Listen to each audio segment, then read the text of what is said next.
The month of July has come to an end, so it is time here for the monthly recap, a mini-series we do here within the Yankees franchise series, where at the end of every month, we go over all the things that happen, the record, all the team statistics, and just go over all that good jazz. And like I said, the month of July ended, so this is the July 2016 Season 2 recap. First things first, the New York Yankees are currently sitting at 62-44 on the season. At his first place in the American League East, they have a 2-game lead on the Boston Red Sox in second place and a 6-game lead on the Baltimore Orioles in second place, while the Rays and Blue Jays are 15 games out, and they basically are going to be sellers and not exactly in contention for the rest of the season because they're already in too big of a hole to really compete. On the injury side of things, there is good news and there is bad news. Masahiro Tanaka only has 11 days left on his DL stint, so he will be back in the rotation once he comes off his DL, and he will be back in August to finish out the season and be on the playoff team, provided this team does carry out the rest of the season and make the playoffs. Some of the bad news, though, is the man who's taking Tanaka's spot in the rotation in that number 5 spot is Asher Wojciechowski, and he, in his latest start, fractured his hand, and he will be out for 1 to 2 months, and that is not good because he will be out for the rest of the season. But when Tanaka comes back, the rotation just moved down. It will go Tanaka, Warren, Eovaldi, Olsen, and Severino, and that's a very solid 1 to 5. But in the meantime, the 1 or 2 starts that Tanaka's going to miss, we're going to have Sean Markham taking that number 5 spot for Asher Wojciechowski in the rotation. Sean Markham is a former Toronto Blue Jay, most recently with the New York Mets. Didn't do very well. He was out of baseball for a year, but he is back now, and the Yankees signed him to a 1-year deal for the duration of the season. And the plan is that once Tanaka comes back from the DL, Markham's going to move to the long reliever spot, and David Hale is going to back down to AAA, as he hasn't done a very good job in that long reliever spot, and they're hoping that Sean Markham is going to get it done. That is the plan as of right now. It could change, but you never know. That's the plan. That's why they went out and signed him, is for a spot start or two, and then hopefully a long reliever role. As far as the bats go for the Yankees, Jacoby Ellsbury is still basically leading the team in every category.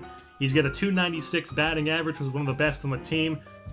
He's got 6 home runs, 40 RBI, which is middle of the pack, leadoff guy. Don't expect him to lead in those categories. But he's got 42 stolen bases, which is tied for first in the American League with Jared Dyson of the Kansas City Royals.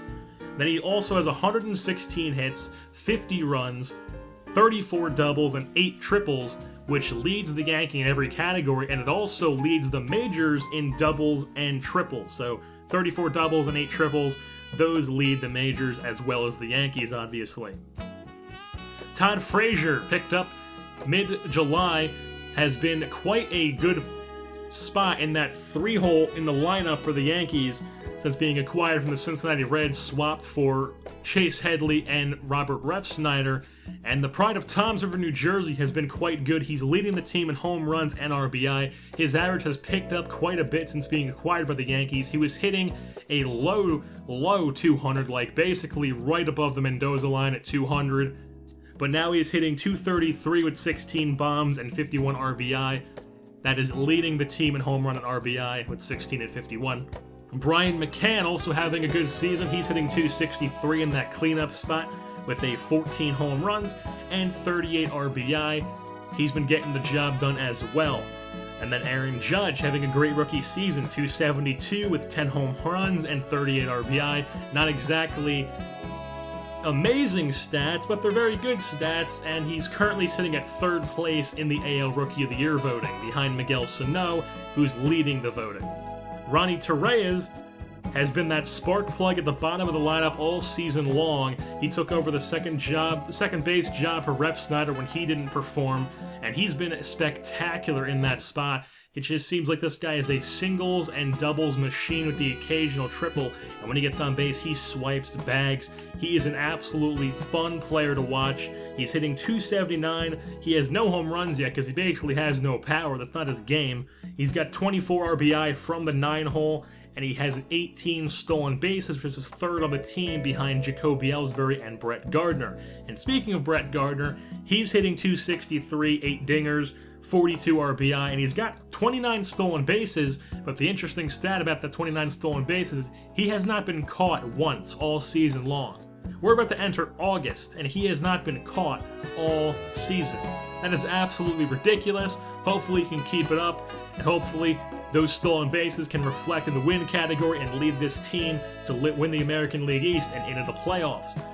Now on the pitching side of things, Adam Warren, who took the #1 spot in the rotation after Tanaka got injured, he's been performing amazingly. He's on a hot streak. He is currently 9-0 on the season. A couple of those wins are from the bullpen, but he is 9-0 on the season. He's got a 1.98 ERA in 7 games started since taking over in the rotation, and he has definitely secured his spot in the rotation. He had a spot last year to end the season, and he pitched well. We brought him back, put him in the long reliever role. He had another opportunity to step in the rotation, and he has exceeded expectations by miles. So he has definitely secured his spot in the rotation for the rest of the season, and hopefully next season if the Yankees are able to bring him back. Nathan Eovaldi has also been great for the Yankees. He's only 7-7 on the season with a .500 record, but a pitcher's win-loss does not tell the story of how good a pitcher is. He has a 2.92 ERA in 22 games started. Tyler Olson, he's 7-5. The left-hander won the Rookie of the Year last year with the Mariners. They let him walk. Yankees picked him up. He's the only left-hander in their rotation, and he's been playing well. He's 7-5 with a 2.42 in 21 games started. His potential has actually bumped up from a C to a B. He's been performing that well as a 26-year-old. Luis Severino, he's 5-5 with a 3.00 ERA, exactly on the dot, and 20 games started. You guys saw the pitching performance he had against the Detroit Tigers in Detroit, where he struck out 18 batters and threw a complete game 2-hit shutout. An absolutely spectacular performance by Severino on the mound, just straight dominated the lineup of the heavy hitting lineup of the Detroit Tigers. In the bullpen, still led by the back two guys, Dellin Betances in that closer role, 34 saves, a 2.29 ERA. He's allowed a couple runs, he's blown a couple saves. He got off to a spree the first couple months where he didn't even allow a run, but everybody's human apparently, and Dellin Betances is as well, even though he does have 50 strikeouts in 35 innings, which is ridiculous. Andrew Miller, he's 2-0 on the season in that setup role. He's gotten 3 saves, filling in days where Betances needs a rest or just Miller gets the save because they feel like putting him in there. He's got a 1.42 ERA, and he has 20 holds on the season in that setup spot in the 8th inning. Now with that being said, that'll pretty much wrap things up here for the July recap here of the Yankees franchise, Season 2 2016. I've been your host, JerseyBorn, and I'm saying goodbye.